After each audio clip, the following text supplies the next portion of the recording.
আজকে আমরা অনেক দিন পরে আমাদের এই প্রিয় মসজিদ, যে মসজিদটি একটি আদর্শ নিয়ে প্রতিষ্ঠিত, একটি স্বপ্ন লালন করে এই মসজিদটি ধীরে ধীরে এগিয়ে যাচ্ছে। এই বাইতুল হুদা জামে মসজিদ, এই মসজিদের একটি মূল স্বপ্ন হচ্ছে যে একটি মসজিদ কেন্দ্রিক একটি গ্রাম হবে, যেই গ্রামটা মাদক মুক্ত হবে, যেই গ্রামটা বেপর্দা মুক্ত হবে, বেহায়াপনা মুক্ত হবে, যেই গ্রামের প্রতিটি তরুণ কিশোর আল্লাহ রসুলের আদর্শে বড় হয়ে উঠবে, বেকার মুক্তি হবে এবং এই গ্রাম থেকে সুদ মুক্ত কারবার চলবে।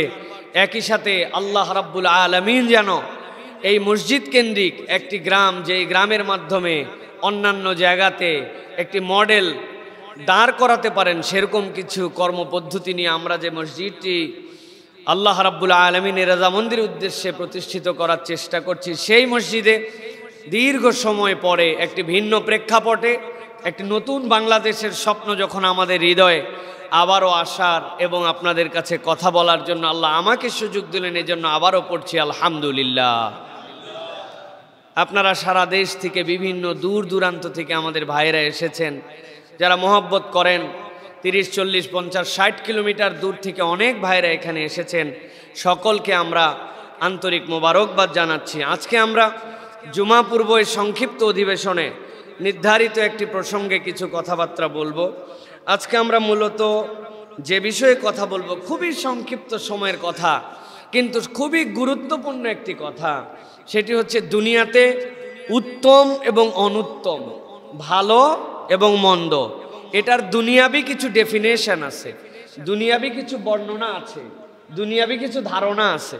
কিন্তু কোরআনুল কারীম এই ধারণাও আমাদের কাছে উন্মুক্ত করেছে যে আল্লাহ রাব্বুল আলামিনের দৃষ্টিভঙ্গিতেও দুনিয়ার কতক মানুষের কাছে, দুনিয়ার কতক ব্যক্তিদের কাছে এমন কতকগুলি গুণাবলী তুলে ধরা, যেই গুণাবলীগুলা যদি মানুষের মধ্যে থাকে তাহলে দুনিয়ার মানুষের কাছে তার পরিচয় যাই হোক না কেন, আল্লাহর কাছে সে উত্তম মানুষ হিসাবে বিবেচিত হবে। সুবহানাল্লাহ। আমরা সংক্ষিপ্ত সময়ে আজকে কোরআনুল কারীম থেকে এরকম কিছু গুণাবলীর কথা শুনবো। কেবল শুনবো নয়, ওরা আমরা হৃদয় থেকে এটি ধারণ করার জন্য নিয়ত করব যে আমরা আল্লাহর কাছে উত্তম মানুষ হিসেবে বিবেচিত হতে চাই, এবং এই বিবেচিত হতে হলে আমাদেরকে যে গুণাবলীগুলা নিজেদের জীবনে নিতে হবে, আল্লাহ যেন সেই গুণে আমাদেরকে গুণান্বিত হওয়ার মতো তৌফিক দান করেন। বলেন আল্লাহুম্মা আমিন। সবাই আল্লাহুম্মা আমিন বলেন নাই? আপনাদের মনোযোগ কি অন্যদিকে আছে নাকি ভাই? কোনো অনেকে মসজিদ দেখতেছেন উপর দিকটা, এগুলো পরে দেখেন আপনারা, আপনাদেরকে তো মসজিদ আসর পর্যন্ত সময় দেওয়া হবে ইনশাআল্লাহ। আমরা আল্লাহ রাব্বুল আলামিনের কাছে দোয়া করি, আল্লাহ যে কথাগুলি শুনলে আমাদের হৃদয়ে এইগুলো আসার করে আমাদেরকে আল্লাহ রাব্বুল আলামিন যেন সে আমলে রূপান্তরিত করার তৌফিক দান করেন, সেরকম কথা বলা, শোনা এবং আমল করার তৌফিক দান করেন। বলেন আল্লাহুম্মা আমিন। প্রিয় ভাইয়েরা, আমি কোরআনুল কারীমের সূরা আলে ইমরান, এই সূরার 133 থেকে 135 এই 2-3টি আয়াতে কারিমা আপনাদের কাছে যে তিলাওয়াত করেছি, এই তিলাওয়াতের আলোকে আমরা কিছু কথাবার্তা শুনি। চলেন তাহলে প্রিয় ভাইয়েরা, আল্লাহ রাব্বুল আলামিন তার বান্দাদেরকে বলছেন, ও বান্দারা, তোমরা যারা ধীর স্থির চলাফেরা করছো, তোমরা যারা তোমাদের চলাফেরার মধ্যে কোনো তাগাদা নাই, কোনো চাঞ্চল্যতা নাই, তোমাদের মধ্যে কেন জানি মনে হচ্ছে চলাফেরায় ম্রিয়মানতা চলে আসছে, আল্লাহ বলছেন, তোমাদেরকে রব বলছেন তোমরা আর ধীর স্থির নয়, বরং এখন তোমরা দৌড় লাগাও। এই দৌড় লাগানোর নির্দেশ দিচ্ছেন কে? এই দ্রুততম সময়ে এই কাজের দিকে ধাবিত হওয়ার আহ্বান করছেন কে? আল্লাহ। আল্লাহ রাব্বুল আলামিন বলছেন, ওয়াসারিউ ইলা মাগফিরাতিন মির রাব্বিকুম। এই দুনিয়ার মানুষ, আমি আল্লাহ রাব্বুল আলামিন তোমাদেরকে বলছি, ও দুনিয়ার মানুষ, তোমরা দৌড় লাগাও, আর তোমরা আস্তে আস্তে চলো না, তড়িৎ কাজ করো, দ্রুততার সাথে চলো। আল্লাহ বলছেন কোন দিকে চলবা? ওয়াসারিউ ইলা মাগফিরাতিন মির রাব্বিকুম। আল্লাহ বলছেন তোমরা তোমার রবের মাগফিরাতের দিকে দৌড় লাগাও। আল্লাহ বলছেন আর একবার যদি তোমার রব ঘোষিত যে মাগফিরাতের দিকে তোমরা যদি দৌড় দাও, আমি রব্বুল আমিন তোমাদেরকে বলছি তুমি দৌড় দিচ্ছ যদিও মাগফিরাতের দিকে, কিন্তু আমি আল্লাহ বলছি এই দৌড়টা মূলত তোমার ভিন্ন দিকে। আল্লাহ রব্বুল আমিন নিজে জানাচ্ছেন ওয়া জান্নাতিন আরদুহাস সামাওয়াতু ওয়াল আরদু উইদ্দাত লিল মুত্তাকিন। আল্লাহ রাব্বুল আমিন বলছেন তুমি যেই না দৌড় দিবে, যেই দৌড়টা তুমি দিলা এই দৌড়টা তুমি যেমন তেমন দিকে দেও নাই, বরং বান্দা তুমি যখন রবের মাগফিরাতের দিকে দৌড় দিবা, আল্লাহ বলছেন এই দৌড়টা তোমার প্রকারান্তরে জান্নাতের দিকে দৌড় হবে। আল্লাহ বলছেন আর বান্দা জেনে রাখো তোমাকে তোমার রব যে জান্নাত দিবেন এই জান্নাতটা ছোটোখাটো কোনো বিষয় নয়। এই জান্নাতটার পরিধি হচ্ছে ওই আসমান থেকে জমিন পর্যন্ত। যেই আসমান আমরা বলি আসমান, কিন্তু ওই আসমানের প্রথম আসমান পর্যন্ত দুনিয়ার কোনো মানুষের যাওয়ার তো তৌফিক হয় নাই, চিন্তা করেও বের করতে পারে নাই কত দূর পর্যন্ত ওই আসমানের ব্যাপ্তি। আল্লাহ বলছেন যদি রব্বুল আলমিনের ক্ষমার দিকে কোনো বান্দা দৌড় লাগায়, আল্লাহ রব্বুল আলমিন তার জন্য ওই আসমান জমিন বিস্তৃত একটি জান্নাতের গ্যারেন্টি আল্লাহর পক্ষ থেকে দিয়ে দিলেন। রব্বুল আলমিন বলছেন এটা যার তার জন্য নয়, উইদ্দাত লিল মুত্তাকিন। এই দুনিয়ার মানুষ জেনে রাখো তুমি যদি রব্বুল আলামিনের জন্য মুত্তাকি হয়ে যেতে পারো, তাকওয়াদার বান্দা হয়ে যেতে পারো, আমি রব্বুল আমিন তোমাদের জন্য জানায় রাখলাম এই জান্নাতটা হচ্ছে মুত্তাকিদের জন্য, আল্লাহ ভীরু বান্দাদের জন্য আমি রব নির্ধারণ করে রেখেছি। সুবহানাল্লাহ। আল্লাহ রাব্বুল আলামিন এরপরে বান্দাদেরকে বলছেন এই দুনিয়ার মানুষ, এই যে তুমি আল্লাহর ক্ষমা প্রাপ্তির দিকে যাবা, রব্বুল আমিন তোমাকে মাফ করে জান্নাতে দিবেন। আল্লাহ রব্বুল আমিন মুত্তাকিদের জন্য এরকম জান্নাতকে সিলেক্ট করে রেখেছেন, কিন্তু এই মানুষগুলার কতগুলা কোয়ালিটি আছে। যেমন তেমন মানুষ কেবল মুখের দাবিতে বললে হবে না আমি মুত্তাকি, আমি এখন 1 নম্বর আল্লাহর বান্দা, আমার থেকে ভালো মানুষ কেউ নাই, মুখের এই দাবির আল্লাহর কাছে 1 পয়সাও কোনো দাম নাই। আছে নাকি ভাই? আল্লাহ রাব্বুল আমিন বলছেন এখন এই গুণ যাদের মধ্যে থাকবে তাদের কি কোয়ালিটি হবে? মুত্তাকি যে বললা তুমি যে আল্লাহর দিকে দৌড় দিবা, এই দৌড় দেওয়ার জন্য তোমার কি কি তোমার গুণ লাগবে? রব্বুল আলামিন বলছেন বান্দা জেনে রাখো তোমার মধ্যে কতগুলা গুণ যদি থাকে, আমি আল্লাহ যে বললাম উইদ্দাত লিল মুত্তাকিন, তুমি তাহলে এর তালিকাভুক্ত হয়ে যাবে। আল্লাহ বলছেন আল্লাযীনা ইউনফিকুনা ফিস সাররাই والضراء والكاظمين الغيظ والعافين عن الناس। আমার রব বলছেন যার মধ্যে 4টা গুণ পাওয়া যাবে, আমি রব্বুল আমিন নিজে ঘোষণা দিলাম এরা মুত্তাকির তালিকার মধ্যে ঢোকা সহজ হবে, আর আল্লাহর জান্নাত আল্লাহর পক্ষ থেকে তারা পেয়ে যাবে। সুবহানাল্লাহ। প্রিয় ভাইয়েরা, আমরা এই 4টা গুণ শোনার আগে প্রথম দিকের একটু আলোচনায় আবার ফিরি। আল্লাহ যে বললেন ওয়াসারিউ ইলা মাগফিরাতিম মির রাব্বিকুম, বান্দা তুমি তোমার রবের মাগফিরাতের দিকে দৌড় লাগাও। এখন এই মাগফিরাতের মানে কি ভাই? মাগফিরাত দ্বারা কি বোঝানো হয়েছে? মাগফিরাত দ্বারা আমরা কি মিনিং নিব? এটা নিয়ে মুফাসসিরিনে কেরাম ব্যাপক আলোচনা করেছেন। প্রিয় ভাইয়েরা, এই মাগফিরাতের মধ্যে মুফাসসিরিনে কেরামের বক্তব্য অনুযায়ী, ভালো করে শুনেন, দিল লাগায় শুনেন, মুফাসসিরিনে কেরামের বক্তব্য অনুযায়ী এই মাগফিরাতের মধ্যে 2টা দিক আছে। একটা হচ্ছে আল্লাহর সাথে আল্লাহর রসুলের আনুগত্য, 1 নম্বর দিক। আর 2 নম্বর কিছু গুণাবলীর দ্বারা প্রমাণ করতে হবে যে আমি মুখেই কেবল এইটা চাই না, বরং আমার আচরণে আমলে এটার প্রমাণও আমি দিতে চাই। তাহলে মাগফিরাতের মধ্যে 2টা দিক আছে, একটা আল্লাহর সাথে আল্লাহর রসুলের আনুগত্য, আর 2 নম্বর মুখের দাবি কেবল নয়, বরং দাবির সাথে সাথে আমি কিছু কাজের দ্বারা এটার প্রমাণ দেই। এই 2টি কথার আলোকে মুফাসসিরিনে কেরাম ব্যাখ্যা করছেন যে মাগফিরাতের মানে কি। এখানে এমন সব সৎকর্ম যার দ্বারা ক্ষমা লাভ হয়, কি কি আমলের দ্বারা ক্ষমা লাভ হয়। আল্লাহ যে বলেন ওয়াসারিউ ইলা মাগফিরা, এর দ্বারা আল্লাহ কোন দিকে বান্দাকে ডেকেছেন? হযরত আলী রাদিয়াল্লাহু তাআলা আনহু বলছেন মূলত আল্লাহ রাব্বুল আলামিন বলেছেন ওয়াসারিউ ইলা মাগফিরা তুমি আল্লাহর ক্ষমার দিকে আসো, এর মানে হচ্ছে তুমি আল্লাহর দেওয়া কর্তব্য যা যা তোমার উপরে আছে ওই কর্তব্য পালনের দিকে ধাবিত হও। আল্লাহ বলছেন সালাত আদায় করো, আপনি সালাত পড়েন না, বুক ফুলায় বলেন নামাজ না পড়ে ঈমান ঠিক আছে। আপনি নামাজ আদায় করেন না আজান হওয়ার পরেও, আপনি গ্রামের মাঠের মধ্যে ফুটবল ক্রিকেট খেলেন, অতিরিক্ত বকাবকি করলে মাদ্রাসার ওই বিল্ডিং এর ফাঁকের মধ্যে যায় আশ্রয় গ্রহণ করেন, আবার আপনি বলেন যে আমি আল্লাহর ক্ষমা চাই, আস্তাগফিরুল্লাহ রাব্বি মিন কুল্লি যামবি ওয়া আতুবু ইলাইহি, লা হাওলা ওয়া কুওয়াতা ইল্লা বিল্লাহ। আপনি খুব আস্তাগফিরুল্লাহ পড়তেছেন। হযরত আলী বলছেন আপনি মাগফিরাতের মানে বোঝেন নাই। মাগফিরাতের মানে আপনি দৌড় লাগান আল্লাহর কর্তব্য যা যা আপনার উপর আছে ওই কর্তব্য পালনের দিকে। আপনি আল্লাহর দেওয়া দায়িত্ব পালন করলে অটোমেটিক আল্লাহ আপনাকে মাফ করে দিবেন।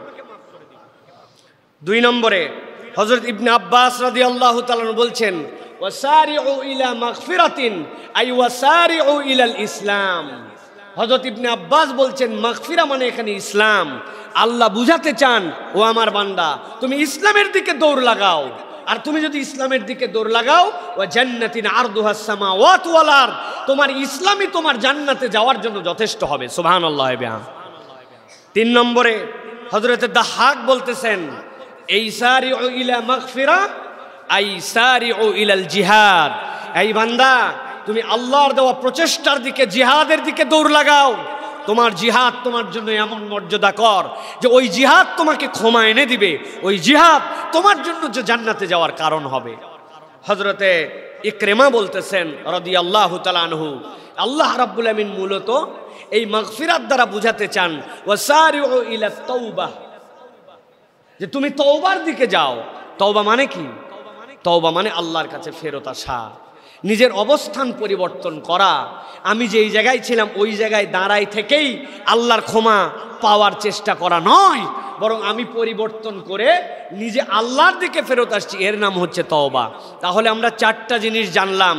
ওয়াসারিউ ইলা মাগফিরা এর মানে 4টা জিনিস আমাদের, এর মধ্যেই আমাদের 4টা প্রত্যেকটা সম্পূরক।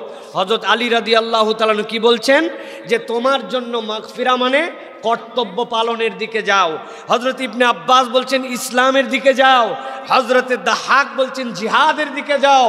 হযরতে ইকরিমা রাদিয়াল্লাহু তাআলা বলছেন তুমি তওবার পথে যাও। তাহলে ওয়াসারিউ ইলা মাগফিরা আই ইলা তাওবা ইলাল জিহাদ ইলাল ইসলাম। তুমি যখন এই রাস্তায় দ্রুততার সাথে যাবে, অন্য মত পথ সব কিছু রেখে দিয়ে আল্লাহ রাব্বুল আমিন বলছেন তখন রব্বুল আলামিন তোমার জন্য জান্নাতের ব্যবস্থা করবেন। আর আল্লাহ বলছেন এই জান্নাত তো উইদ্দাত লিল মুত্তাকিন, মুত্তাকিদের জন্যই আমি রব্বুল আলামিন সংরক্ষিত রেখেছি। সুবহানাল্লাহ। এখন বলেন যে আমরা যদি আল্লাহর ক্ষমা পেতে চাই তাহলে কি আমাদের অবস্থান পরিবর্তন করতে হবে, নাকি আমি যেখানে ছিলাম ওখানে থেকেই আল্লাহর ক্ষমার জন্য? কি মনে করেন? মানে আমি দাড়ি কাটা মুসলমান ছিলাম, দাড়ি কাটাই থাকবে আমার। আমি সুদখোর ছিলাম, সুদখোরই থাকবো। মিথ্যা কথা বলতাম, মিথ্যুকই থাকবো। আমি আল্লাহর দিকে আজান হতো, নামাজ পড়তাম না, আমি বেনামাজিই থাকবো। আমার বউ পর্দা করতো না, আমি বেপর্দা বউই রাখবো। আমার সাথে ইসলামের সম্পর্ক নাই। আল্লাহর দ্বীনের পক্ষে, ইসলামের আইন কানুন প্রতিষ্ঠার পক্ষে কথা বললে আপনি বিরোধিতা করেন, আবার নিজেকে মুসলমান পরিচয় দেন। এরা হচ্ছে 2 নম্বর, এরা কখনো 1 নম্বর মুসলমান হতে পারে না। ঠিক কি না? ভালো করে নিজের অবস্থান পরিষ্কার করেন। এই জন্য আল্লাহ রাব্বুল আমিন আপনাকে আমাকে বলছেন বান্দা তোমাদের জন্য আমি দায়িত্ব দিলাম যে আমি রব্বুল আলামিন তোমাদেরকে দেখতে চাই। কি দেখতে চাই? যে আমি রব্বুল আলামিন তোমাদেরকে জান্নাতের পথে তোমাদেরকে দেখতে চাই। আল্লাহ রাব্বুল আমিন এবার বলছেন যে এই যে তোমার জন্য জান্নাতের দিকে আসলে, এখন আসার পরে তুমি যেরকমই হও, মানুষ হিসাবে সকলে একরকম নয়। মানুষ হিসাবে সকলে একরকম ভাই, কথাগুলি ভালো করে বোঝেন। শ্রেষ্ঠত্ব 2 প্রকার। কয় প্রকার? কথা বলেন। আমার মসজিদে কিন্তু মানুষজন কথা বলে, আপনারা এখানে তো কথা বলেন না হয়তো, কিন্তু কথা বলার চেষ্টা করেন যাতে করে কথাগুলি ভিতরে যায়। শ্রেষ্ঠত্ব 2 প্রকার। কয় প্রকার? 2 প্রকার। একটা শ্রেষ্ঠত্ব হচ্ছে ইচ্ছা এবং শক্তির বাহিরে। একটা শ্রেষ্ঠত্ব মানব জীবনে ইচ্ছা এবং শক্তির বাহিরে। আমি সাদা হব না কালো হব, আমি লম্বা হব না বাটু হব, আমি যে এই দুনিয়ার বুকে সুশ্রী হব না কুশ্রী হব, এটা কি আমার ইচ্ছায় ভাই? হ্যাঁ, আমাদের ইচ্ছায়। এই গ্রামে আমাদের আব্দুল হাই চাচা আছে, ওরে লম্বা লম্বা, আমার বংশে মুমিন আছে সেই রকম লম্বা। আবার কিছু মানুষ আছে ছোটখাটো, একই মায়ের এক সন্তান হয়েছে ফর্সা, আরেকটা হয়েছে কালো। এইটা কি আমাদের নিজের হাতে? না। তাহলে শ্রেষ্ঠত্ব দুই প্রকার, একটা শ্রেষ্ঠত্ব আমাদের ইচ্ছা এবং শক্তির বাইরে, এটা সিলেক্টেড। আরেকটা আমাদের জন্য অর্জন আছে, যেই অর্জনের মাধ্যমে আমরা আল্লাহর শ্রেষ্ঠত্বের কাছে যেতে পারি, ওটা আমাদের অর্জন করার ক্ষমতা আছে। সেইটা কি? আল্লাহর ক্ষমা এবং অনুগ্রহ। সাদা হোক কালো হোক, আরব হোক অনারব হোক, লম্বা হোক বেটে হোক, ধনী হোক গরিব হোক, ছোট হোক বড় হোক, শহরবাসী হোক গ্রামবাসী হোক, অর্জন করতে পারে আল্লাহর দয়া এবং অনুগ্রহ। কেউ যদি আল্লাহর দেওয়া নির্ধারিত কতকগুলি কাজ করে, আল্লাহ রাব্বুল আলামিন সে যেমনই হোক অর্জনের দ্বারা আল্লাহ তাকে মর্যাদা দান করে দেন। সুবহানাল্লাহ। হযরতে বেলাল রাদিয়াল্লাহু তাআলা আনহু, নবীজির যতগুলি সাহাবী ছিলেন, সাহাবীদের মধ্যে প্রথম শ্রেণীর মুসলমান, কিন্তু ইথিওপিয়ান মুসলমান। নাকটা ছিল তার চ্যাপ্টা, জিহ্বাটার মধ্যে জড়তা ছিল, যেই জড়তার কারণে কিছু কিছু অক্ষর উচ্চারণ করতে পারতেন না। হযরতে বেলাল রাদিয়াল্লাহু তাআলা এরকম নয় যে তার পূর্বপুরুষ কেউ কেউ মনে হয় স্বাধীন ছিলেন, কেউ তাকে কিনে নিয়ে এসে বেচে দিছে, দেওয়ার কারণে তিনি বোধহয় পরাধীন হয়ে গেছেন। বিষয়টি এরকম নয়, বরং তার বাপ গোলাম, তার বাপ গোলাম, তার বাপ গোলাম, গোলামের বংশে গোলাম। হযরতে বেলাল রাদিয়াল্লাহু তাআলার ঘটনা জানেন না এরকম কেউ নাই। নবীজি সাল্লাল্লাহু আলাইহি ওয়াসাল্লাম আল্লাহর ডাকে মেরাজ থেকে যখন ফেরত আসলেন, আসার পরে নবীজি বলছেন, আমাকে জিবরাইল আমিন যখন হাত ধরে ধরে অনেক কিছুর সংবাদ দেখাচ্ছিল, অনেক কিছু দেখাচ্ছিল, দুইটা জিনিস নবী করিম সাল্লাল্লাহু আলাইহি ওয়াসাল্লাম বলেছেন। এক জায়গায় যাওয়ার পরে দেখলাম এমন সুগন্ধ বের হয়, এই সুগন্ধ আমাকে অভিভূত করলো। ওই সুগন্ধ অভিভূত করার পরে জিবরাইল আমিনকে জিজ্ঞাসা করলাম, এই সুগন্ধটা কিসের? জিবরাইল আমিন সাথে সাথে উত্তর দিয়েছে, ফেরাউন যেই সময় ওই যে তার বাড়ির কাজের মানুষ যেইগুলা ছিল ইসলাম আনার জন্য যাদেরকে পুড়ায় ফেলেছিল, ওই পুড়িয়ে ফেলার কারণে ওই মানুষগুলাকে দেখেছে মানুষ ভস্মীভূত হয়ে গেছে, কয়লার মতো হয়ে গেছে, কিন্তু আল্লাহ তাদের ওইটাকে এমন সুগন্ধি আকারে রেখেছেন, ওইটা আপনার নাকে লেগেছে। আরেকটা কথা, হযরতে জিবরাইল আমিনকে নবীজি জিজ্ঞাসা করেন নাই, নবী করিম সাল্লাল্লাহু আলাইহি ওয়াসাল্লাম অনুভব করেছেন হৃদয়ে, কিন্তু দুনিয়ায় আসার পর প্রকাশ করেছেন। আল্লাহ নবী সাল্লাল্লাহু আলাইহি ওয়াসাল্লাম মেরাজ থেকে ফেরত আসার পরে হযরতে বেলালকে বললেন, বেলাল ঠিক করে বলো তো বাবা, তুমি কি আমল এমন করো যেই আমলের কারণে আমার সাথে ওই মেরাজে জান্নাতের মধ্যে একটা ঘটনা ঘটেছে? কি ঘটনা ইয়া রাসূলুল্লাহ? বলে, আমি যখন জান্নাত দেখানোর জন্য আল্লাহ নিয়ে গেছেন আমাকে, আমি দেখে আমি জান্নাতে যাই, আর আমার বেলাল দুনিয়ার বুকে যেরকম করে হাঁটা চলা করে, হাঁটার সময় খরম চললে যেরকম তার শব্দটা হয়, আমি আমার বেলালের খরমের শব্দটা জান্নাতে শুনেছি। ইয়া রাসূলুল্লাহ, ইয়া হাবিবাল্লাহ, আপনি যা বলেন তার বাইরে আমি কোনো আমল করি না। কেমনে করব? আপনি যা নির্দেশ দেন তার বাইরে কেমনে আমি আমল করতে পারি? আমার আবার এর অতিরিক্ত কি আমল হতে পারে? হযরতে নবীজি বললেন, তারপরেও ভেবে দেখো। হযরত বেলাল বলেন, ইয়া রাসূলুল্লাহ, একটা জিনিস আমার খুব ভালো লাগে, আমি সেইটা করি। কি করো? বলে, ইয়া রাসূলুল্লাহ, যখনই আমি ওযু করি, ওযু করার সাথে সাথে তাহিয়াতুল ওযু হিসাবে আমি যে ওযু করতে পেরেছি এইটার হক হিসাবে আমি নিজে নিজে 2 রাকাত সালাত আদায় করে ফেলি। আল্লাহ নবী বলেন, ও বেলাল, তোমার আমলকে আল্লাহ এমন পছন্দ করেছেন, জান্নাতের ফায়সালা অনেক দূর, কিন্তু আল্লাহ জান্নাতে তোমার পায়ের শব্দ আমি নবীকে শুনায় দিছি। হযরতে বেলাল রাদিয়াল্লাহু তাআলা কালো মানুষ, কিন্তু উনি কি করেছেন? উনি অর্জন করেছেন তার শ্রেষ্ঠত্ব। 1000 কোটি সাদা মানুষের থেকেও আগে নবীজি তার খরমের শব্দ জান্নাতে শুনে আসছেন। প্রিয় ভাইরা, অতএব একটা শ্রেষ্ঠত্ব অর্জন করা যায় না, আরেকটা শ্রেষ্ঠত্ব অর্জন করা যায়। তো আজকে যেই শ্রেষ্ঠত্বটা অর্জন করা যায়, আল্লাহ বলছেন এরকম 4টা গুণের কথা তোমাদেরকে বলবো, যাদের জন্য আমি রব্বুল আলামিন জান্নাতকে সিলেক্ট করব। সেই 4টা গুণ আমরা আমাদের জীবনে নিতে রাজি আছি? রাজি আছি আমরা? আল্লাহ রাব্বুল আলামিন বলছেন, আল্লাযীনা ইউনফিকুনা ফিস সাররাই ওয়াদ দাররা, ওই মানুষগুলার গুণাগুণ কি?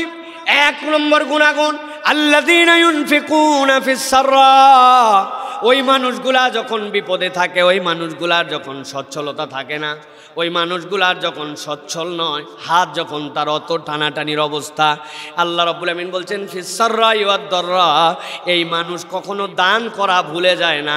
ওর বিপদের সময়ও দান করে, অসচ্ছল অবস্থায়ও দান করে, আবার যখন তার হাতে থাকে তখনও সে দান করে, ও প্রকাশ্যেও দান করে, গোপনেও দান করে। আল্লাহ বলছেন দান করা তার কখনো বন্ধ হয় না। আমার যেই বান্দাদেরকে আমি রব্বুল আমিন উইদ্দাত লিল মুত্তাকিন বলেছি, আমি যাদেরকে ক্ষমা করে দিব বলেছি, জান্নাত যাদের জন্য আসমান জমিন সমান সিলেক্ট করে রেখেছি, আমার ওই প্রথম দুই শ্রেণীর গুণধর বান্দা তারা, যারা গোপনেও দান করে, প্রকাশ্যেও দান করে, হাতে পয়সা থাকলেও দান করে, না থাকলেও সাধ্যের মধ্যে দান করে। কিন্তু আমার বান্দা কখনো কাউকে ফিরায় না, কখনো বান্দা কৃপণ হয়ে যায় না, সে অভাবী হয়ে যাবে এই ভয়ে কখনো বান্দা দান করা বন্ধ করে না। সুবহানাল্লাহ। কখনো তার হাত সংকুচিত হয় না, নাই বলে কাউকে বিদায় করে দেয় না। অভাব আছে, অভাবের সময়ও তার সাধ্যের মধ্যে থেকে দান করে। আল্লাহ বলছেন ফিস সাররা ওয়াদ দাররা, আমার এই দুই বান্দাকে আমি রব নিজে পছন্দ করি। সুবহানাল্লাহ। আল্লাহ রাব্বুল আমিন এর পরে বলছেন ওয়াল কাযিবিনাল গায়জ, আর এই মানুষগুলার আরেকটা অনন্য গুণ হচ্ছে যখন রেগে যায়, ওই রাগ কখনো বান্দা শো করে না, ওই রাগ কখনো বান্দা অন্যের উপরে ছেড়ে দেয় না, নিজের রাগকে সংবরণ করে, নিজের রাগকে কন্ট্রোল করে। আল্লাহ রাব্বুল আমিন বলছেন ওই বান্দাদের মধ্যে নিজে নিজে এমনভাবে সব সময় এটার উপরে স্থির অবিচল থাকার চেষ্টা করে। রাগ হয় মানুষ মাত্রই, কিন্তু রাগ মানুষের উপরে দেখায় না, বরং সে আল্লাহর সন্তুষ্টির জন্য রাগকে কন্ট্রোল করে। আর আল্লাহ বলছেন ওয়াল আফিনা আনিন নাস, আর মানুষকে ক্ষমা করে দেয়। আল্লাহ বলছেন এই চার গুণ যার মধ্যে আছে, আমি রব্বুল আমিন তাদেরকে পছন্দ করি, আর আমি রব্বুল আমিন এই বান্দাগুলাকে আল্লাহর প্রিয় গোলাম হিসাবে লিখে নিলাম। সুবহানাল্লাহ। একটু নিজেদের জীবনে বিশ্লেষণ করি। মোটা দাগে সহজ কথা, কিন্তু বাস্তব জীবনে ভয়ঙ্কর কথা। মোটা দাগে সহজ কথা, কিন্তু বাস্তব জীবনের হিসাব মিলাতে হলে বড় ভয়ঙ্কর কঠিন কথা। এত সোজা নয়।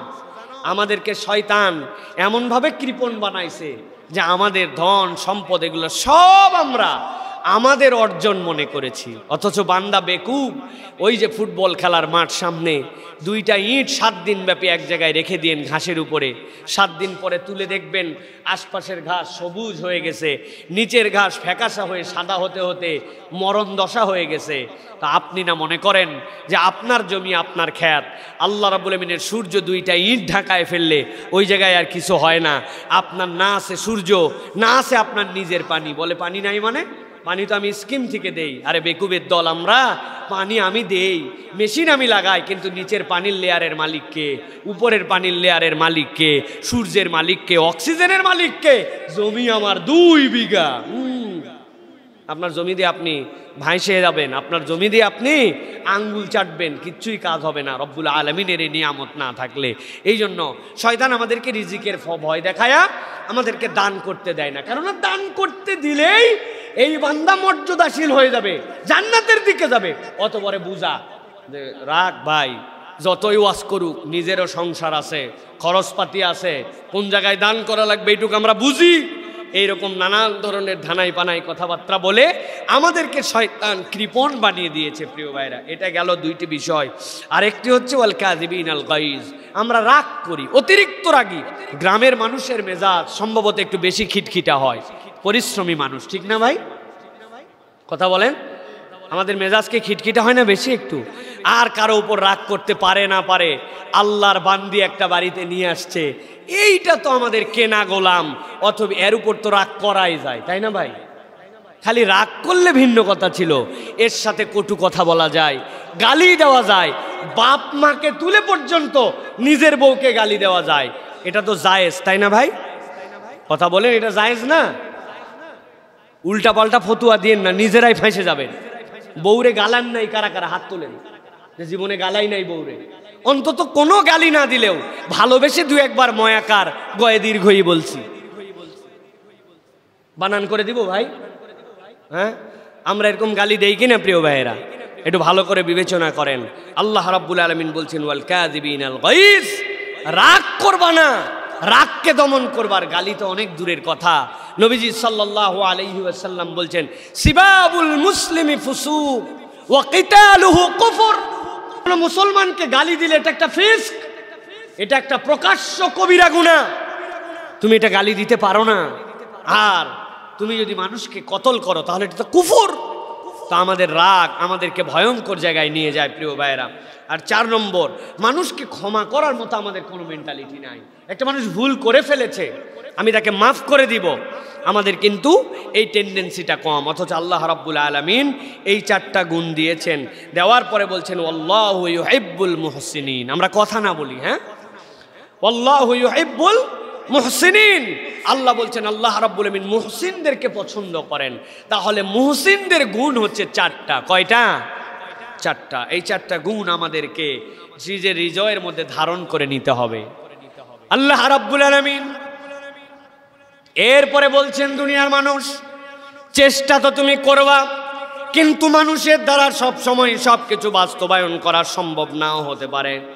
আল্লাহ রাব্বুল আলামিন বলছেন বান্দা জেনে রাখো, যদি তোমার দ্বারা ভুল হয়েও যায়, অপরাধ হয়েও যায়, তুমি যদি চেষ্টা করার পরেও তুমি যদি সার্থক না হও, আল্লাহ রাব্বুল আলামিন বলছেন আমি আল্লাহ রাব্বুল আলামিন তোমার জন্য আরো সহজ করে দিলাম।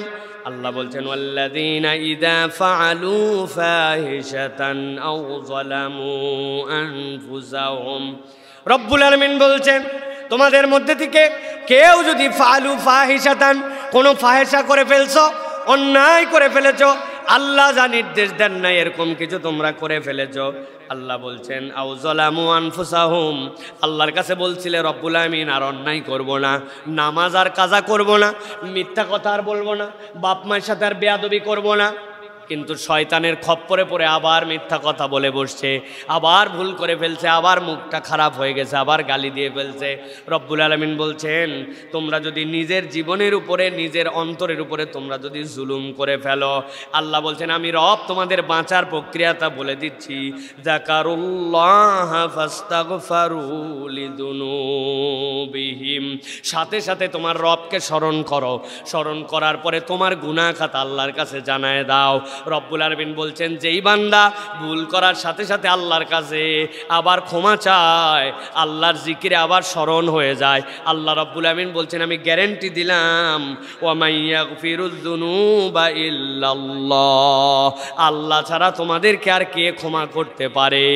এই কথার মানে বান্দা যখন আল্লাহর জিকিরে আবার আসে, ভুলকে ভুল বলে স্বীকার করে নেয়, রব্বুল আলামিন ওই বান্দাকে এক মুহূর্ত দেরি না করে তৎক্ষণাৎ মাফ করে দেন। তবে আল্লাহ রাব্বুল আলামিন শর্ত দিচ্ছেন ওয়া মাইয়াগফিরুয যুনুবা ইল্লাল্লাহ ওয়া লাম ইউসিররু আলা মা ফাআলু ওয়া হুম ইয়ালামুন।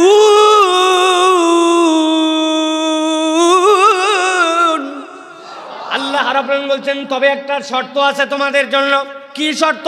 ওয়া লাম ইউসিররু, এই বান্দা ধোঁকাবাজ নয়, এই বান্দা 2 নম্বর নয়, সে যে ভুল করেছে ওইখানে আবার ফেরত আসে না। ওয়া লাম ইউসিররু, আল্লাহর কাছে ক্ষমা চাওয়ার জন্য ক্ষমা চায় নিছে, পরবর্তীতে আবার ওই পাপ করে ফেলছে, আমলে নেই নাই। আল্লাহ বলছেন এরকম 2 নম্বর নয়, যেই না ভুল করেছে আও যালামু আনফুসাহুম, অন্তরের প্রতি জুলুম করেছে, যাকারুল্লাহ, আল্লাহকে স্মরণ করেছে, এরপরে আল্লাহর কাছে ক্ষমা চেয়েছে, আল্লাহ রাব্বুল আমিন বলছে ওয়ালাম ইউসিররু আলা মা ফাআলু, আর জেনে শুনে ওই কাজের পুনরাবৃত্তি আবার করে না, একই ভুল বারবার ইচ্ছাকৃত করে আর তওবা করে, এরকম 2 নম্বর বান্দা নয়। রব্বুল আলামিন বলছেন ওয়াহুম ইয়ালামুন, এটা তারা জানে এরকম কাজকে সে আবার করে না। এই দোষটা মুক্ত যদি হতে পারে, রব্বুল আলামিন বান্দাকে তৎক্ষণাৎ মাফ করে দিবেন। সুবহানাল্লাহ, আল্লাহ রাব্বুল আলামিন তৎক্ষণাৎ মাফ করে দিবেন। এক সালাফের কাছে জিজ্ঞাসা করা হয়েছিল আপনি কি কোনো মুস্তাজাবুদ দাওয়াকে চিনেন, যে দোয়া করলেই কবুল হয়? উনি বলছে ভাই আমি বড় অধম, আমি মুস্তাজাবুদ দাওয়া, দোয়া করলেই কবুল হয়, এরকম লোককে চিনি না, তবে একজনকে চিনি যার কাছে দোয়া করলেই তিনি কবুল করে নেন, এরকম একজনকে তিনি হচ্ছেন আমার রব মুজিব, যিনি আল্লাহ, যিনি বান্দার ডাকে উত্তর দেন। আমি তো এরকম একজন রবকে চিনি যেই রবের কাছে দোয়া করলেই কবুল হয়। কে দোয়া করলে কবুল হয় চিনি না, কিন্তু আমার রবকে চিনি যার কাছে যেই দোয়া করুক তিনি তার দোয়াকে ফেরত দেন না। সুবহানাল্লাহ। কোন রবের গোলাম? কার কাছে যাব, যাওয়ার পরে কে আমার পক্ষে একটু বলবে আর বলার পরে আমার দোয়া কবুল হবে, এইটা খোঁজার দরকার নাই। বরং আপনি আপনার বিশ্বাস স্থাপন করেন আমার রবের কাছে আমি চাইলে আমার রব আমাকে ফেরত দেন না। কিন্তু এই বিশ্বাস আমাদের জীবন থেকে দিন দিন আস্থাহীন হয়ে যাচ্ছে। আমরা আমাদের আল্লাহকেও সুন্দর করে ডাকতে শিখি নাই। আমি আপনাদের কাছে কিছু প্র্যাকটিক্যাল কথা বলি। আপনাদের এখানে যদি আমি হাত তুলতে বলি যে ভাই ওই যে নামাজের পরে যে অটো দোয়ার কালচার আপনারা চালু করছেন, যেই দোয়া না করলে আপনারা মনে করেন যে আপনাদের নামাজই পূর্ণ হলো না, ওই দোয়াটুকু ছাড়া এই পুরা সপ্তাহে গত জুমা থেকে এই জুমা পর্যন্ত 30 মিনিট আল্লাহর কাছে দোয়া করছি। আমি যদি হাত তুলতে বলি তাহলে বলেন তো এখানে হাত তোলার সংখ্যা বেশি হবে না না তোলার সংখ্যা বেশি হবে? আধা ঘন্টা। 8 দিনে 24 দিয়ে গুণ দিলে কত ঘন্টা হয় হিসাব একটু বাইর করেন। আর এর মধ্যে আধা ঘন্টা আল্লাহর কাছে চাইলাম না, আমি চাইলাম কতটুকু? আসসালামু আলাইকুম রাহমাতুল্লাহ, আসসালামু আলাইকুম আল্লাহ। কি যে বললো আর কি যে বললো না, কি যে ঠাট্টা ফাজলামি আল্লাহর সাথে করলো। এটা যদি আবার না করে ইমামের চাকরি থাকবে না, ঠিক না ভাই? কথা বলেন। ইমাম সাহেব অমুক হয়ে গেছে, তুমুক হয়ে গেছে, আমার বাপ দাদা করলো, ওরা বুঝলো না, এরাই সব বুঝে গেল। আমি তো বুঝি, আমি আসলে আমার সামনে বলার সাহস করেন না, কিন্তু আপনাদের পেছনে কথা বলার ব্যাপক অভ্যাস আছে। আপনারা পিছনে কথাবার্তা বলেন, আমাদেরও কিছু গোয়েন্দা আছে, প্রত্যেকের আমলনামা আমাদের কাছে আছে মোটামুটি, এগুলো আমরা জানি কারা এই ধরনের কথাবার্তা বলেন। প্রিয় ভাইরা, আল্লাহর ওয়াস্তে আমরা নিজেরা একটু পরিবর্তন করি, নিজেদেরকে একটু চেঞ্জ করি। আমার দাবি দেওয়া আমার রবের কাছ থেকে যদি না নিতে পারি তো আমার দাবি দেওয়া আমাকে কে দিবে? আমার দাবি দেওয়া আল্লাহর কাছ থেকে আমি আদায় করে নিতে পারি না। আল্লাহর কাছে একটু হাত তুললাম যে রব্বুল আলামিন আপনার কাছে ফরিয়াদ করতেছি, সকল কৃতজ্ঞতা আপনার। আপনি রহমান রাহিম, আপনি অসীম দয়ার ভাগীদার, আপনি অসীম দয়াদার। আল্লাহর কাছে বললেন, এরপরে নবীজির প্রতি দরুদ এবং সালাম পেশ করলেন, এরপরে নিজের মনের কথাগুলো আধা ঘন্টা ব্যাপী বললেন।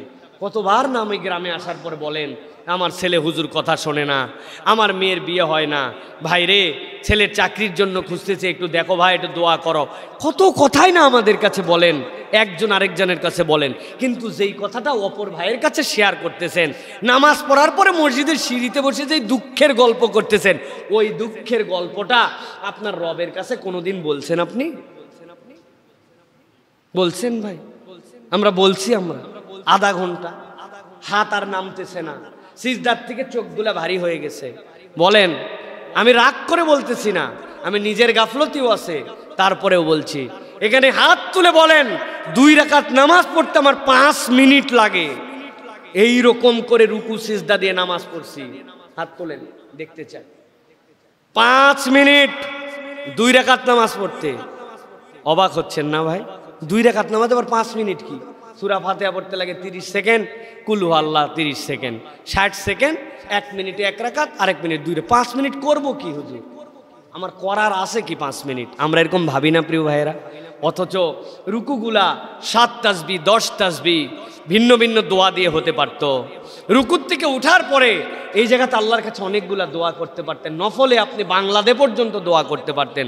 আপনার সিজদা ঠপা ঠপ মেরে দিচ্ছেন, আপনি বয়স হয়েছে আপনার 50-60 বছর, কোনো কাজ নাই আপনার বাড়িতে, কোনো কাজ নাই। আপনি মসজিদে আসেন আর বাড়িতে যান, কোনো কাজ নাই, আর কিছুক্ষণ আড্ডা দেন, অথচ আপনার সিজদা কখনো 7 তাসবিহ হয় না, সুবহানা রাব্বিয়াল আলা হয় না আপনার। কি ফাঁকি মারেন? কার জন্যই ফাঁকি মারেন? কেন এরকম নামাজ পড়েন? তো অবাক হয়ে যায়। 50-60 বছর হলো নামাজের পরের আজকার মাত্র 11টা 12টা আজকার জিকির, এইগুলো মুখস্থ হলো না। সুবহানাল্লাহ 33 বার 33 বার করে পড়তে হয়, এইটুকু পড়ার ভাল লাগে না।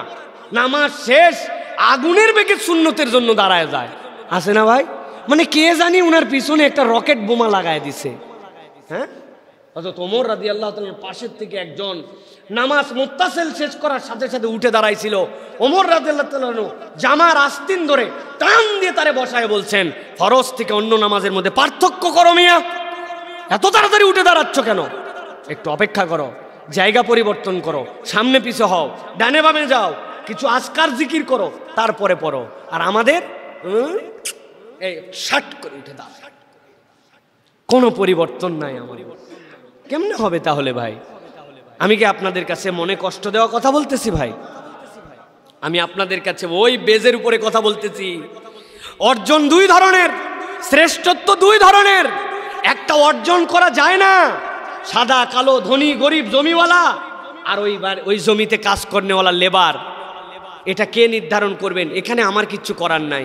কিন্তু আরেকটা অর্জন আছে, রবের অনুগ্রহ আর ক্ষমা। ওটা ট্রিলিয়নিয়রের কপালে না থাকতে পারে, একজন হতদরিদ্র মানুষ এটা অর্জন করে ফেলতে পারে।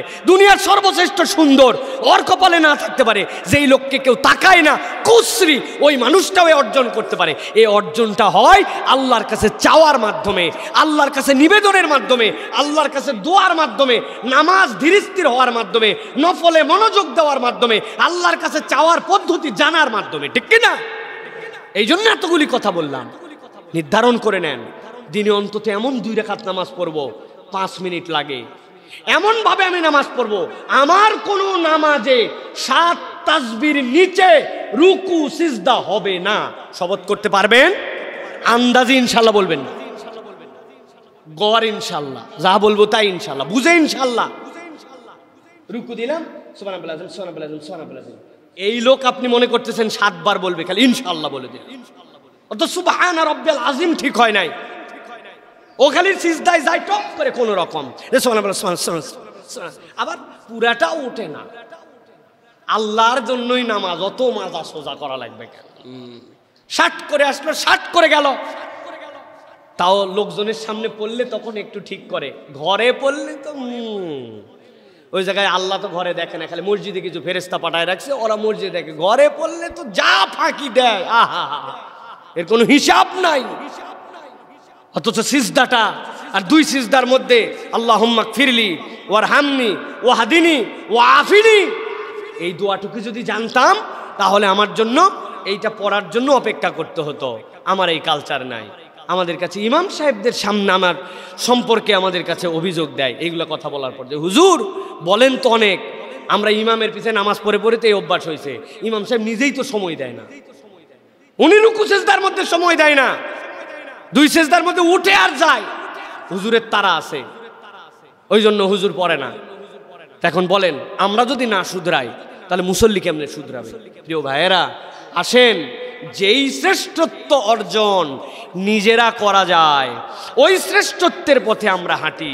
সাহাবায়ে কেরাম ওই শ্রেষ্ঠত্বের আলা তবকার ছিলেন, তারা এটা অর্জন করেছেন আল্লাহর দয়া আর অনুগ্রহ।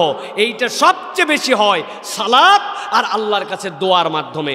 অতএব আমরা এইটা বাড়ানোর জন্য চেষ্টা করি, করবো তো ইনশাআল্লাহ। তাহলে কাজ কি দিছি? প্রতিদিন অন্তত 2 রাকাত নামাজ, 5 মিনিট ঘড়ি ধরে স্টপ ওয়াচ দিয়া 5 মিনিট। প্রয়োজনে সূরা যদি কম জানা থাকে তো আলাম তারা, লিলাফি কুরাইশ, তারপরে আরাইতাল্লাজি, এইগুলো 1 রাকাতে পড়বেন। আবার পরের রাকাতে ইজাজা, তাব্বাতে আদা, কুলু আল্লাহ। কিছু যদি না থাকে, কুলু আল্লাহ পড়বেন 10 বার, পরের বার আবার কুলু আল্লাহ পড়বেন 10 বার। আপনার নামাজটাও দীর্ঘ করতে হবে। রব্বানা লাকাল হাম, এর বেশি কিছু জানেন না, 10 বার পড়বেন রব্বানা লাকাল হাম রুকুর থেকে উঠার পরে। কমসে কম 7 বার পড়বেন তাসবিহ। নামাজটা সুন্দর করেন, দেখবেন মনোযোগ অটোমেটিক আসবে। খালি বলি হুজুর নামাজের দিকে মনোযোগ আসে না, আসবে কেমন করে? আপনি তো আপনার সেটআপ অটো বানাইছেন, আপনার মনোযোগ আসার তো সম্ভাবনাই নাই। কারণ আপনি কি পড়তেছেন ওটা চিন্তা করে তো পড়া লাগে না, দাঁড়ানোর পর তো অটোমেটিক। এখনো পাউচ দেওয়া হয়নি, সব পাউচগুলো ওঠেনি, লোকে লাগায় আসছি। গয়রুল মাগদুবি আলাইহিম ওয়ালাদ-দাল্লিন, বিসমিল্লাহির আহারে জমিন সার দেওয়া, ওই বড় ভিউটাতে এখনো দেওয়া হয়নি। কুল্লাল্লাহু সামাদ আমিলে সুবহানাল্লাহ আযম সুবহানাল্লাহ আযম, বইয়ের সাথে বাজার করবা গেছিল, এখনো বাজার দেওয়া হয়নি, কালকে হাটবারে যাবনি। সব মনের মধ্যে আছে, আর এদিকে আলহামদুলিল্লাহ, এদিকে আত্মায় তো সব অটো চলমান। কথা বলেন, ভুল বলতেছি নাকি আমি? এটা চেঞ্জ কেমনে হবে? নতুন সূরার চেষ্টা করা, আলহামদুলিল্লাহর অর্থটা জানা, সূরাটা কি পড়তেছে এটা বোঝা। প্রিয় ভাইয়েরা, আমরা মসজিদে আপনাদের জন্য এই কার্যক্রম শুরু করতে চাই। আপনারা যদি সময় দেন তাহলে আপনাদের নামাজের ভিতরের দোয়া, ছেলেদের জন্য উপরে, মেয়েদের জন্য নিচে, আমরা এখানে কোর্স চালু করতে চাই। রাজি আছেন আপনারা? সময়ই নেই, মসজিদে মুসল্লি হয় না, আর এগুলা শেখার জন্য সময় আছে নাকি আপনার? প্রিয় ভাইয়েরা, আমরা চেষ্টা করব ইনশাল্লাহ তারপরে। সুতরাং এই গুণটা আমাদের অর্জন করতে হবে প্রিয় ভাইয়েরা। এরপরে যেটা বলবো, আল্লাহ রাব্বুল আলামিন বলছেন, আপনার আমার জন্য খুব গুরুত্বপূর্ণ দুইটি বিষয় বলে শেষ করে দিব। এই যে আমরা বলেছি রাগ দমন করা, এই রাগ দমন করলে কি ফায়দা, কি হয়, কি অর্জন, নবী করিম সাল্লাল্লাহু আলাইহি ওয়াসাল্লাম এটা জানিয়েছেন। নবী করিম সাল্লাল্লাহু আলাইহি ওয়াসাল্লাম বলছেন যে শোনো, এই দুনিয়াতে বীর তো সবাই অপরকে পরাভূত যে করতে পারে তাকেই মনে করে বীর, কিন্তু নবীজি বলছেন অপরকে হারিয়ে দিতে পারলেই কেবল বীর হয় না, বীর তো সে যে রাগ হলে তার রাগকে রাগ দমন করতে পারে। এই জন্য নবী করিম সাল্লাল্লাহু আলাইহি ওয়াসাল্লাম আপনার আমার জন্য জানিয়েছেন যে রাগকে দমন করা এটা বিরাট গুরুত্বপূর্ণ একটি ইবাদত, যে ইবাদতটা আল্লাহ রাব্বুল আলামিনের কাছে একটা মকবুল ইবাদত। নবীজি সাল্লাল্লাহু আলাইহি ওয়াসাল্লামের কাছে এক বেদুইন আসলো, আসার পরে নবীজিকে বলতেছে, আব্দুল্লাহ ইবনে ওমর বলতেছেন, এক মুহাজির সাহাবী এসে বলে, ইয়া রাসূলুল্লাহ আইয়ুল মুসলিমিনা আফদাল, আমাদের মধ্যে উত্তম মুসলিম কে, সর্বোত্তম মুসলিম কে? নবী করিম সাল্লাল্লাহু আলাইহি ওয়াসাল্লাম বলছেন, আহসানুহুম খুলুকা, তোমাদের মধ্যে যে আচরণে সুন্দর সেই হচ্ছে তোমাদের মধ্যে উত্তম মুমিন। সুবহানাল্লাহ বলেন। আচরণে সুন্দর। আচ্ছা ভাই, রাগী মানুষ যে, আপনি কি মনে করেন এর আচরণ ভালো? রাগ কি ভালো আচরণের বহিঃপ্রকাশ? তাহলে আমাদেরকে এইটার পরিবর্তন আনার জন্য চেষ্টা করতে হবে প্রিয় ভাইরা। শুধু রাগ, কথায় কথায় রাগ, কারণে রাগ, অকারণে রাগ, আমরা শুধু রাগ আর রাগ, এই রাগের থেকে আমাদেরকে বেরিয়ে আসতে হবে প্রিয় ভাইরা। এই জন্য আমরা যদি এই কাজগুলি করি, রাগ কন্ট্রোল করি, অহংকার দমন করি, নফসের দাবি যদি ত্যাগ করি, আল্লাহ রাব্বুল আলামিন আমাদেরকে তার জান্নাতের রাস্তাকে সহজ করে দিবেন। আব্দুল্লাহ জাহাঙ্গীর রাহিমাহুল্লাহ আমার উস্তাদ, স্যার বলতেন, অনেকেই বলে রাগ দমন করা বিরাট কঠিন, উনি বলছেন এটা মিথ্যা কথা। কি কথা? কেন বলতেছেন? শোনো, স্বামী স্ত্রী সাংঘাতিক রাগারাগি করতেছে, মনে হচ্ছে এখনই খুনাখুনি হয়ে যাবে, এমন সময় তার দরজাতে এসে কে জানে ডাক দিছে, দরজাতে ডাক দেওয়াতে আরো চেতে গেছে, এই সময় ডাকার সময় পেল না, বাইরে যাই আগে দেখি কোন ব্যাটারে, দরজা খুলে দেখে এলাকার এমপি সাহেব আসছে। কে আসছে? সাথে সাথে, ভাই আপনি না জানায় চলে আসছেন, হায় হায় হায়। বউকে বলতেছে, এমপি সাহেব আসছে, তাড়াতাড়ি বসতে দাও। 3 সেকেন্ড আগে খুনাখুনি।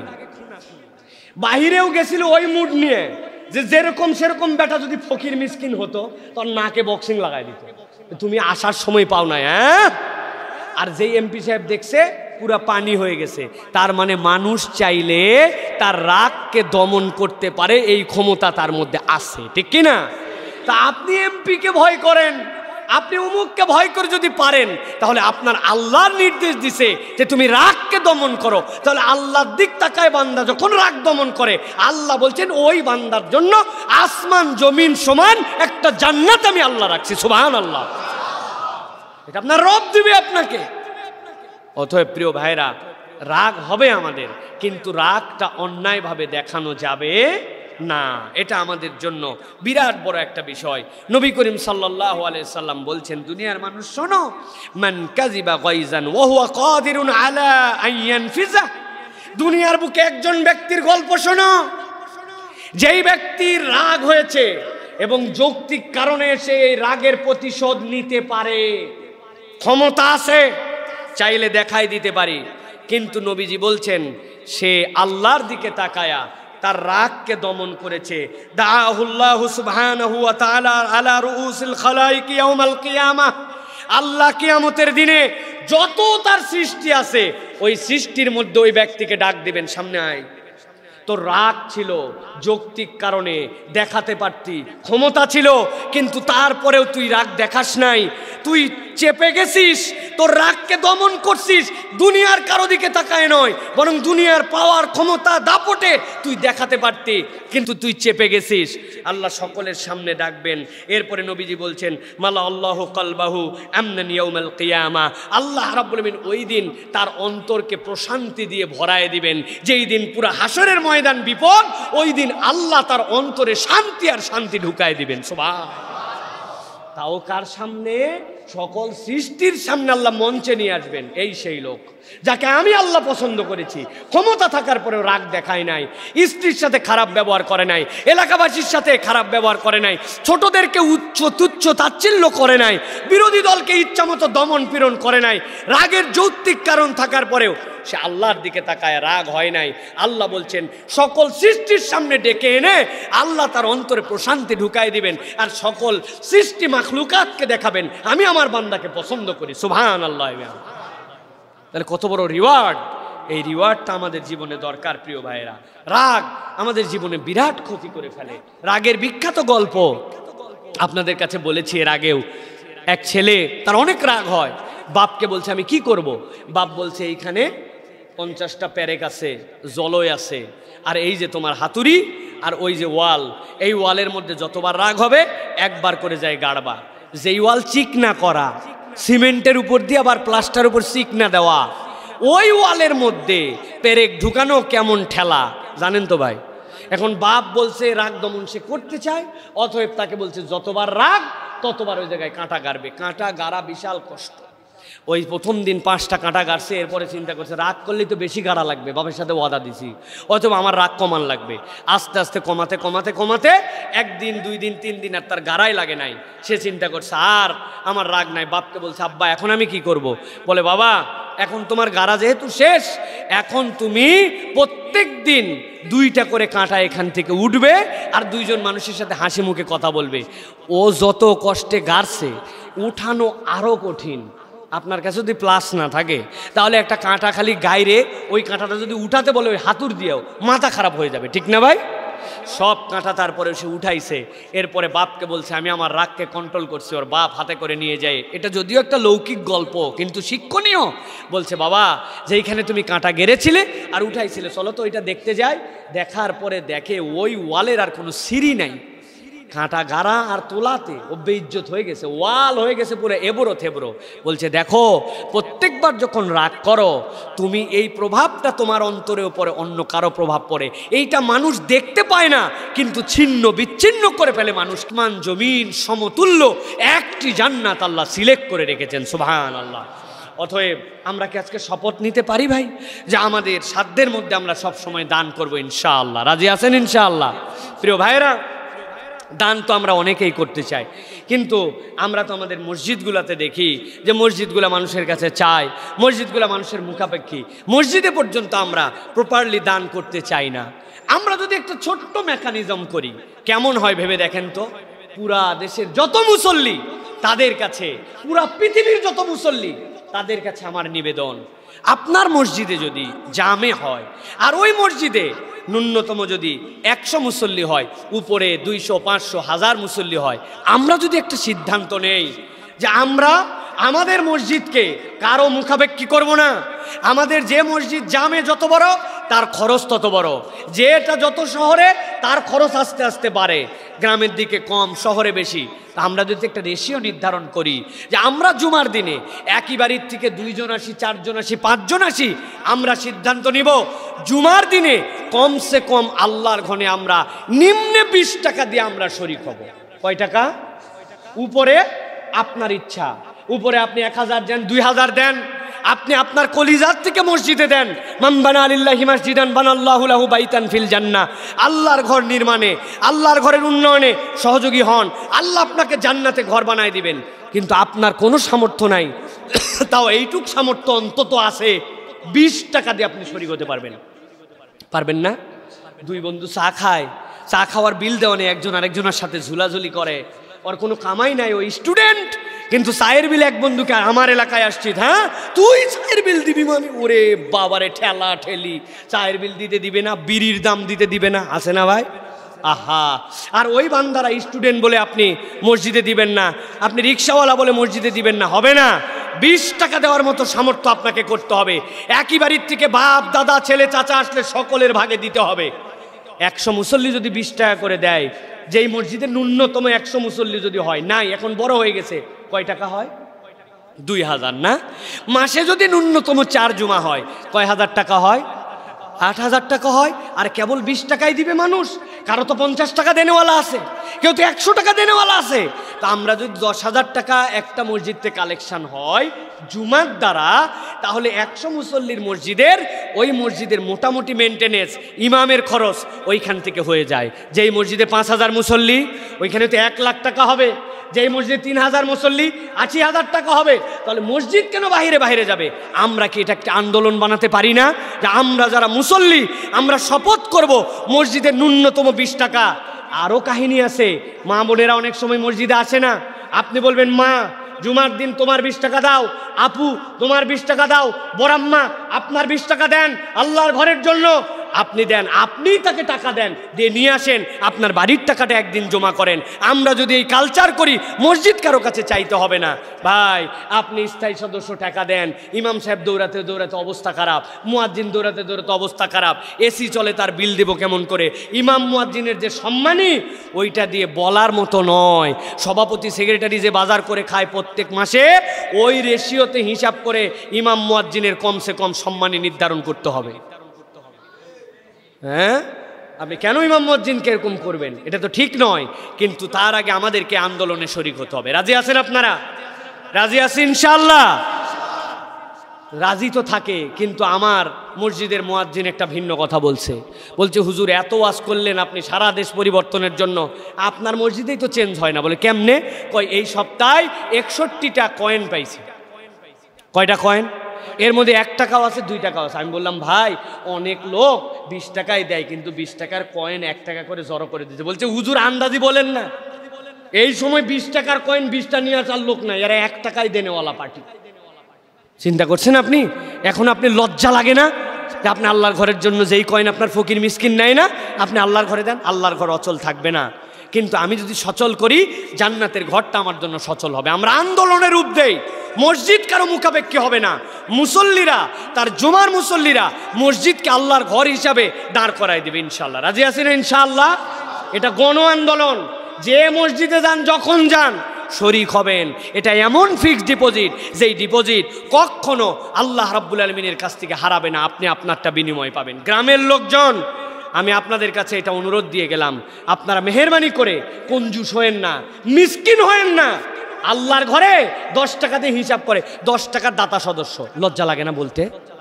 হ্যাঁ, মাসে 10 টাকা দিয়ে আপনার লজ্জা লাগে না বলতে? এটা প্রিয় ভাইয়েরা, আপনি ওই কোনার দোকানে যায় জিলাপি খান, পেঁয়াজি খান, বিকালবেলা পান খান একটা 5 টাকা দামের, আমি আপনাকে দেখি নাই। আপনি চা খালি খান না, চা খাওয়ার মধ্যে আবার বিস্কুট চুবায় খান, ওই চুবায় খায় 7 টাকা 8 টাকা বিল দিয়ে আসেন। আপনি দুধ চা খান, 10 টাকা বিল দেন, আর আল্লাহর ঘরে আপনি প্রত্যেক সপ্তাহে 20 টাকা দিতে পারেন। আপনার লজ্জা হওয়া দরকার, লজ্জা হওয়া দরকার। আপনি 20 টাকা না দিতে পারলে আর দিবেন না, এর মধ্যে ঢুকাবেন না। কারণ আপনার সামর্থ্য আছে, আমরা জানি। যার নাই তাকে আল্লাহ বাধ্য করেন নাই, যার নাই আল্লাহ তাকে বাধ্য করেন, আপনি দিবেন না। কিন্তু আপনার সামর্থ্য আছে, 20 টাকা দেওয়ার মতো অসামর্থ্যবান কোনো লোক নাই। আল্লাহ রাব্বুল আমিন আমাদেরকে বোঝার তৌফিক দান করে।